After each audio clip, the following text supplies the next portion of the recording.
Hi friends, ഏതോ ജന്മകൽപ്പനയുടെ പുതുപുത്തൻ എപ്പിസോഡിലേക്ക് എല്ലാവർക്കും സ്വാഗതം. അങ്ങനെ നമ്മുടെ മുത്തശ്ശി അഞ്ജലിയെ കാണാനായിട്ട് ഫോൺ എടുത്ത് വിളിക്കുകയാണേ. ആ സമയം നമ്മുടെ അഞ്ജലി ചേട്ടാ ഒന്ന് പതുക്കെ പോകണേ എന്ന് പറഞ്ഞിരിക്കുമ്പോഴാട്ടോ ഫോൺ വരുന്നത്. ആ മുത്തശ്ശി, ഞാൻ തിരികെ വന്നുകൊണ്ടിരിക്കുക, ഇപ്പോൾ എത്തും. അപ്പോഴും വണ്ടിക്ക് സ്പീഡ് കൂടുന്നത് കണ്ടിട്ട് അഞ്ജലി ഡ്രൈവറോട് പറയുന്നുണ്ട്, ചേട്ടാ സ്പീഡ് കുറച്ച് കുറയ്ക്കണേ. ഞാൻ സ്പീഡ് കൂട്ടുന്നതല്ല, വണ്ടിയുടെ ബ്രേക്കിന് എന്തോ മിസ്സിങ് ഉണ്ടെന്ന് പറയണേ. അയ്യോ എന്ന് പറയുമ്പോഴേക്കും മുത്തശ്ശി ചോദിക്കുന്നുണ്ട്, എന്താ മോളെ എന്ത് പറ്റി? അത് പിന്നെ മുത്തശ്ശി എന്ന് പറഞ്ഞിട്ട് അഞ്ജലി അയ്യോ അയ്യോ എന്നൊക്കെ പറയുന്നതാണ് കേട്ടോ കേൾക്കുന്നത്. അപ്പോൾ മുത്തശ്ശി മോഹനനോട് പറയുന്നുണ്ട്, വണ്ടിക്ക് എന്തോ തകരാറ് പറ്റിയിട്ടുണ്ട്, ഫോൺ പെട്ടെന്ന് കട്ടായെന്നുള്ള കാര്യം. ഇതൊക്കെ കണ്ടിട്ട് ശ്യാം പറയുന്നുണ്ട്, നിങ്ങൾ ഇനി എത്ര പ്രാർത്ഥിച്ചാലും അഞ്ജലി തിരിച്ചു വരാൻ പോകുന്നില്ല, വരും അവളുടെ ജഡം മാത്രം, അത് ഏറ്റുവാങ്ങാൻ കാത്തിരുന്നു എന്ന് പറയണേ. തുടർന്ന് നമ്മുടെ ശ്രുതി മുകളിലേക്ക് കയറി വരുമ്പോൾ അശ്വിനെ കാണുകയാണ് കേട്ടോ. അതെ, എന്താ എന്നോട് പറയാനുണ്ടെന്ന് പറഞ്ഞത്? അത് പിന്നെ എനിക്ക് ജസ്റ്റ് നിന്നോടൊരു കാര്യം. അതെന്താണെന്നാണ് ഞാൻ ചോദിച്ചത്. എന്നോട് ആരും ചോദ്യം ചോദിക്കുന്നത് എനിക്കിഷ്ടമല്ല. അതിന് ഞാൻ ചോദ്യം ചോദിച്ചതല്ലല്ലോ, സാറല്ലേ എന്നോട് സംസാരിക്കാനുണ്ടെന്ന് പറഞ്ഞത്.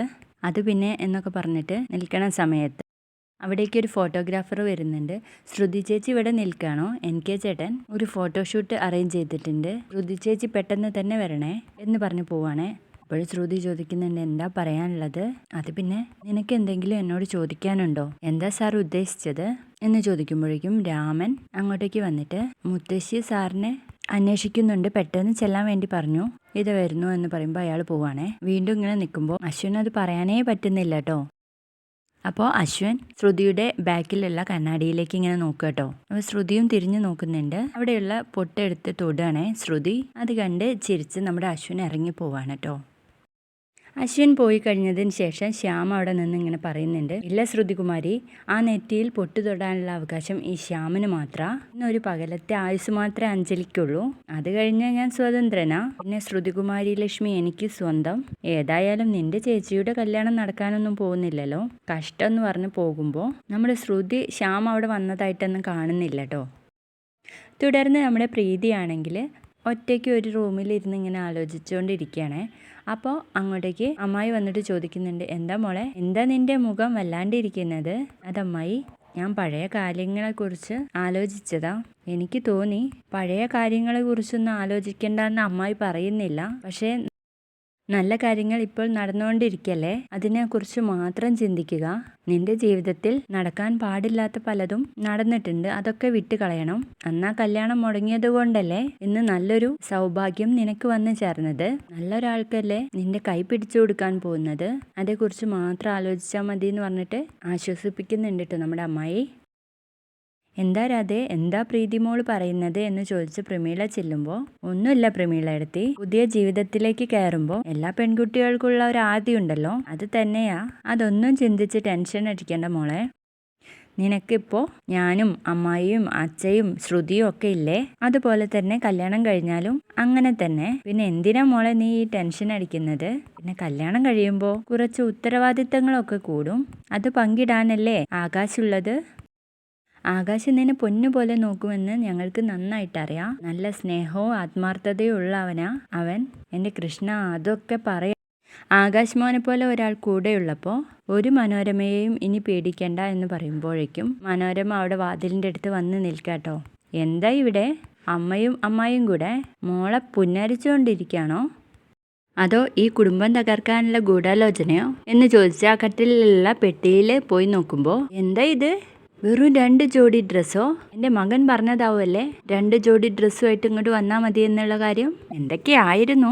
പാലക്കാട് പട്ടുസാരിയുടെ കട, ചിക്കൻ കാരി വർക്ക്, എംബ്രോയിഡറി, എന്നിട്ടിപ്പോൾ 2 കൂറ സാരിയായിട്ട് വന്നിരിക്കുന്നു എന്ന് പറയുമ്പോഴേക്കും അമ്മായി പറയുന്നുണ്ട്, ഇതൊന്നും ഞങ്ങൾ പറഞ്ഞതല്ലല്ലോ. ഇവിടെ വരുന്നവരോടും പോകുന്നവരോടും നിങ്ങൾ തന്നെയല്ലേ ഈ പറഞ്ഞുണ്ടാക്കിയത്. ഞങ്ങൾ പറഞ്ഞില്ലല്ലേ ഞങ്ങൾക്ക് പട്ടുസാരിയുടെ കടയുണ്ടെന്ന് എന്ന് പറയുമ്പോഴേക്കും പ്രമീള ഇടപെടുകയാണ്. എന്താ രാധേ, ഇന്ന് നല്ലൊരു ദിവസമായിട്ട് ഇങ്ങനെ ഒരു പ്രശ്നം ഉണ്ടാക്കണോ? അതെ അതെ അതെ, പ്രശ്നം ഉണ്ടാക്കാതിരുന്നാൽ നിങ്ങൾക്ക് കൊള്ളാം, കല്യാണം പെട്ടെന്ന് നടക്കുമെന്ന് പറഞ്ഞിട്ട് മനോരമ അങ്ങ് പോവാട്ടോ. തുടർന്ന് നമ്മുടെ എനിക്ക് ഒരു ഗ്രീൻ ടീ ആയിട്ട് ആകാശിൻ്റെ അടുത്ത് ചെന്നിട്ട്, ആകാശ് ബ്രോ ഈ ടീ അങ്ങ് കുടിക്ക്, ബ്രോയുടെ ടെൻഷൻ അങ്ങ് പോട്ടെ. ഏയ് എനിക്ക് ടെൻഷനൊന്നുമില്ല, ബ്രോയുടെ ഫേസ് കണ്ടാലറിയാം ബ്രോ വളരെ ടെൻഷനിലാണെന്ന്. ഇന്നത്തോടെ ബ്രോയുടെ ബാച്ചിലർ ലൈഫ് അവസാനിക്കല്ലേ, നാളെ മുതൽ ബ്രോ റെസ്പോൺസിബിൾ ഹസ്ബൻഡ് ഇനി ഇങ്ങനെയുള്ള ലൈഫ് എൻജോയ് ചെയ്യാനേ പറ്റില്ല. 1 വർഷം കഴിഞ്ഞാൽ ബ്രോയ്ക്ക് കുട്ടികളായാൽ പിന്നെ കുട്ടികളെ നോക്കണം, കുട്ടികളെ എടുക്കണം. ബ്രോയ്ക്ക് ഇനി ഒരിക്കലും ഫ്രീ ബേർഡ് ആവാൻ പറ്റില്ല. അതൊക്കെ ഇനി സ്വപ്നങ്ങളിൽ മാത്രം. അങ്ങനെയൊക്കെ സംഭവിക്കോ? ഷുവർ. ഒരു ഫാമിലി ആയിക്കഴിഞ്ഞാൽ ഒരിക്കലും ഫ്രീ ബേർഡ് ആവാൻ പറ്റില്ല. പിന്നെ വൈഫ്, കുട്ടികള്, അവർ പറയുന്നതൊക്കെ കേട്ട് പെട്ടെന്ന് കിളവനാവും. അങ്ങനെയൊക്കെ സംഭവിക്കോ? യെസ്, ഓഫ് കോഴ്സ് സംഭവിക്കും എന്ന് പറയുമ്പോഴേക്കും ആകാശ് ആ ഗ്രീൻ ടീ ഇങ്ങതാ എന്ന് പറഞ്ഞാൽ കുടിക്കുകയാണ് കേട്ടോ. തുടർന്ന് നമ്മുടെ മനോരമ അഞ്ജലിയെ വിളിച്ചുകൊണ്ടിരിക്കുകയാണ്. അയ്യോ കിട്ടുന്നില്ലല്ലോ, സംതിങ് ഹാപ്പൻഡ്, ഞാൻ ഉദ്ദേശിച്ച പോലെ തന്നെ എന്ന് പറയുമ്പോൾ മോഹനേട്ടൻ പറയുന്നുണ്ട്, മനോരമ നീ വെറുതെ എഴുതാപ്പുറം വായിക്കല്ലേ, അമ്മ പറഞ്ഞല്ലോ എന്തോ വണ്ടിക്ക് പ്രോബ്ലം ഉണ്ടെന്ന്. വണ്ടിക്ക് പ്രോബ്ലം ഉണ്ടെങ്കിൽ അഞ്ജലി ബേബിക്ക് എന്താ ഫോൺ എടുത്താൽ എന്തോ ഒരു പ്രശ്നം ഉണ്ടായിട്ടുണ്ട്. അപ്പോൾ മുത്തശ്ശി പറയുന്നുണ്ട്, എൻ്റെ കുഞ്ഞിന് ഒരാപത്തും കൂടാതെ ഇങ്ങ് എത്തിക്കണേ എന്ന് പറയുമ്പോഴും മനോരമ ചോദിക്കുന്നുണ്ട്, അമ്മ ഒന്ന് റിമെമ്പർ ചെയ്ത് നോക്ക്, അഞ്ജലി ബേബി ഫോണിൽ സംസാരിച്ചപ്പോൾ വല്ല കരച്ചിലോ ബഹളോ അങ്ങനെ എന്തെങ്കിലും കേട്ടതായിട്ട്? ഏയ് അങ്ങനെയൊന്നും കേട്ടിട്ടില്ല. പക്ഷെ എന്തോ സംഭവിച്ചിട്ടുണ്ട്. ചിലപ്പോൾ ഞാൻ ഉദ്ദേശിച്ചായിരിക്കും സംഭവിച്ചത്. ഒന്നുകിൽ ആക്സിഡന്റ്, അല്ലെങ്കിൽ അഞ്ജലിയെ ആരെങ്കിലും കിഡ്നാപ്പ് ചെയ്തിട്ടുണ്ടാകും എന്ന് പറയുമ്പോൾ, മനോരമേ നീ വെറുതെ എഴുതാപ്പുറം വായിക്കല്ലേ. അഞ്ജലിയെ ഇപ്പൊ അങ്ങനെ ആരെ തട്ടിക്കൊണ്ടുപോവാൻ? മോഹനേട്ടാ, ഇപ്പോൾ ഒരു കാരണവും ഇല്ലാതെ ആളുകളെ തട്ടിക്കൊണ്ടുപോകുന്ന കാല ഇത് എന്ന് പറയുമ്പോൾ മുത്തശ്ശി പറയുന്നുണ്ട്, ഒരാപത്തും കൂടാതെ എൻ്റെ കുഞ്ഞിനങ്ങ് കിട്ടണേ ദൈവമേ എന്നൊക്കെ പറയുമ്പോൾ, എവിടെ കുഞ്ഞൻ? അമ്മേ, വെറുതെ കുഞ്ഞനെ കൂടി ടെൻഷൻ അടുപ്പിക്കേണ്ട, അഞ്ജലിയെ കുറച്ചു നേരം കൂടി നമുക്ക് കാത്തിരിക്കാം എന്ന് പറയാട്ടോ. പിന്നെ ശ്യാം ഒരു കടയിൽ ചെന്ന് പറയുന്നുണ്ട്, ചേട്ടാ ഒരു കുടം രാമച്ചം, തിരി, ചന്ദനമുട്ടി എല്ലാം വേണമെന്ന് പറയുമ്പോൾ അയാൾ ചോദിക്കുന്നുണ്ട്, എന്താ സാർ, നിങ്ങളുടെ വീട്ടിൽ ആരെങ്കിലും മരണപ്പെട്ടോ? ഇല്ല, മരിച്ചിട്ടില്ല. അധികം വൈകാതെ തന്നെ സംഭവിക്കും. നിങ്ങൾക്ക് എൻ്റെ മുഖം കണ്ടിട്ട് വളരെ വിഷമത്തിലാണെന്ന് മനസ്സിലായില്ലേ? സോറി സാർ, ഞാൻ അറിയാതെ ചോദിച്ചു പോയതാ. എന്നാൽ വേഗം എടുത്തോളൂ, ഒരു സ്ത്രീയുടെ മരണാനന്തര ചടങ്ങുകൾക്കുള്ള എല്ലാ സാധനങ്ങളും എടുത്തോളൂ എന്ന് പറയണേ. അങ്ങനെ അയാൾ എടുക്കാൻ വേണ്ടിയിട്ട് പോകുമ്പോൾ ശ്യാം അവിടെ നിന്ന് പറയുന്നുണ്ട്, അഞ്ജലി മരിച്ച് അന്ത്യകർമ്മങ്ങളൊക്കെ തീർത്ത് ഒരാഴ്ച വരെ ഞാൻ കാത്തിരിക്കും. ഇതിനുശേഷം ഞാൻ ശ്രുതി ബന്ധുക്കളെ കൊണ്ട് തന്നെ എന്നെ വിവാഹം കഴിപ്പിക്കാൻ പറയിപ്പിക്കും. അപ്പോൾ എതിരൊന്നും പറയരുത്, കേട്ടല്ലോ എന്നിങ്ങനെ മനസ്സിൽ പറയാണേ. ചേട്ടാ എത്രയായി?